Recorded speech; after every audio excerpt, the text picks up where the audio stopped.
Magmumulti rootstock po ako ng mga kalamansi. Bale, limahan po ito nung itanim ko yung buto. Tumubo lahat pero namatay yung isa, kaya 4 na lang natira. Nagkasakit tong mga to pero nakasurvive. Mahigit 1 taon na ito pero maliit pa. Kasi laki pa lang ng lapis o ballpen itong pinakamalaki. Imumulti rootstock ko lang para matibay sa hangin. Ito ang ititira ko eh. Kapag lumaki-laki pa ito ay igagrafting ko naman para mababa lang, namumunga na siya. Kasi kung naka-multi rootstock nga pero hindi ko siya igagrafting ay tatangkad siya kung hindi ko siya mabantay ang maigi. Mas maganda kung igagrafting para sigurado kang mababa lang at saka mas maaga siyang mamunga. Bale, ang mamumulti rootstock ko lang po dito sa 4 na to ay 3 lang. Hindi pa pwede tong isang to. Kaya itong 3 lang muna. Okay.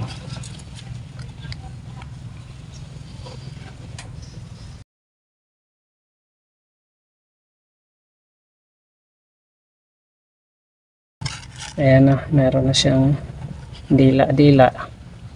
So, itong dila na to, binabalatan po yan.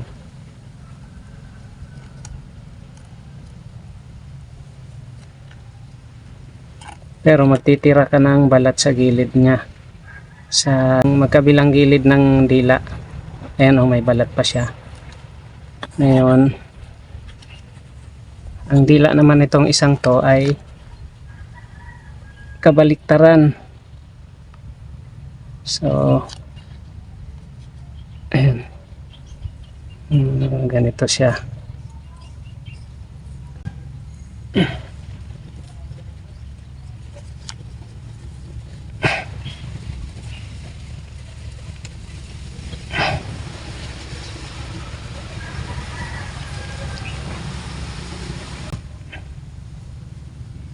Ayan. Oops. Ayan. Ito. Kung saan ka tumigil ay sa ibaba noon ang iyong tatanggalan ng balat. Sa bahagi ng dila ay tatanggalan mo siya ng balat. Pero yung harapan lang. Hindi mo siya tatanggalan lahat ng balat. Ayan. Ayan. So, dito ka nag-umpisa, sa taas ka titigil. Ayan.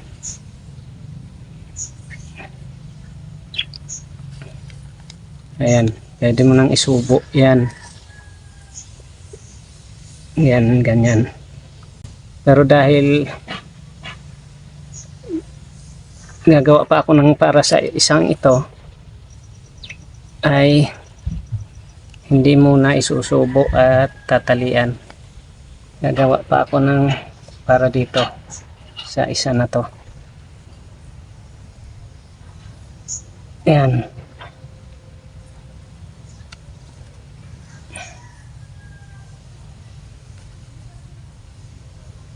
Ayan. Ayan o.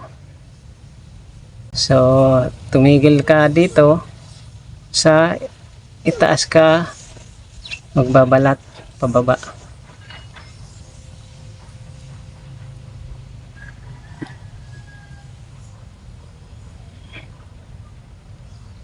Ayan. Dito ka nag-umpisa sa bahaging ito, sa baba ka naman titigil.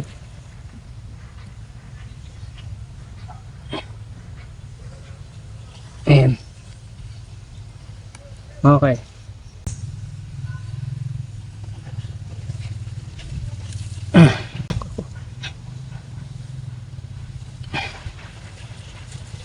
Ganyan. Sukat lang natin. At dito tayo hihiwa.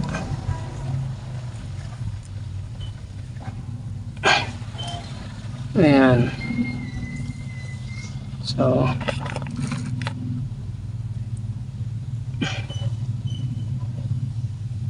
Ayan.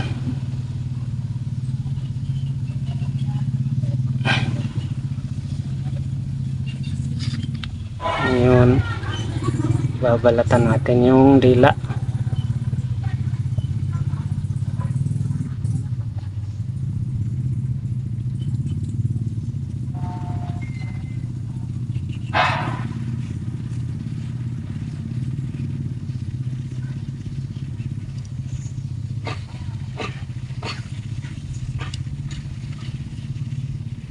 Ayan.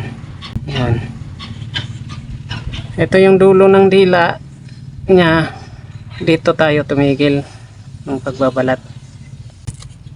So, ang una nating talian ay itong sa ibaba.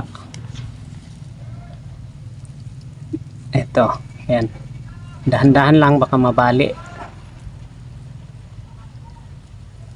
Ayan. Ayan. Okay.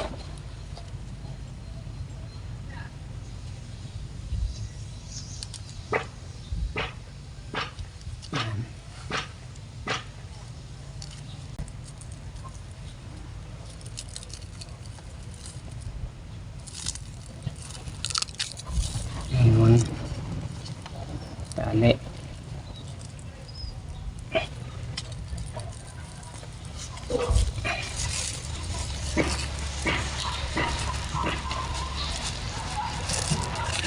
Sa kabila. Ayan.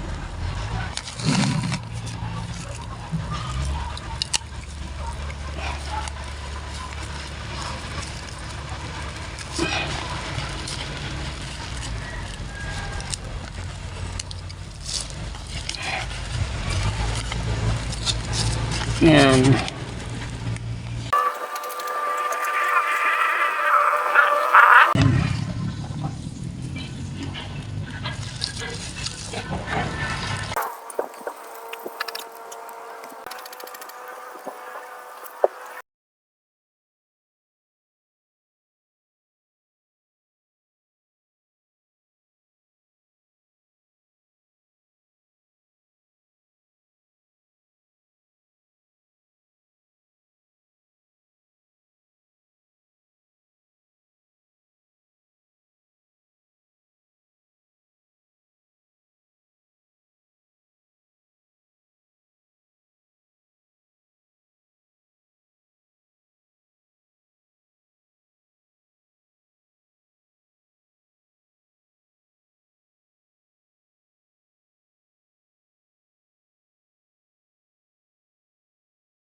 Dapat mayroon siyang stopper para hindi siya basta ma-dehydrate. Makakaipon siya ng tubig dyan. Ayan. Kapag may naipon siyang tubig dyan, dito sa bahaging ito, ay mas makapal po ang pamamaga na mangyayari sa mga balat. At dahil mas makapal ang pamamaga, ay mas madaling magdugtong yung mga balat ng mga halaman.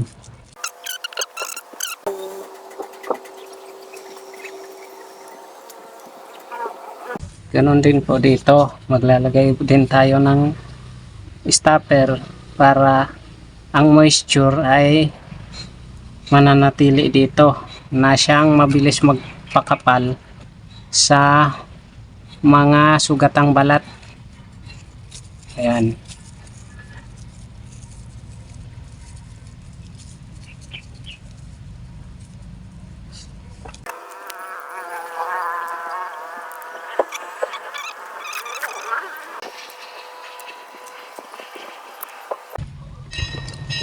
Yan. Maghihintay lang po tayo ng mga 2 linggo para putulin itong mga tuktok ng 2 rootstock at ang matitira na lang ay isang tuktok ng rootstock. Sa ganong paraan ay mas mabilis pong lalaki ang ating tuktok dahil 3 rootstock ang magbibigay sa kanya ng sustansya. Please subscribe to my channel for updates and more videos. Thank you.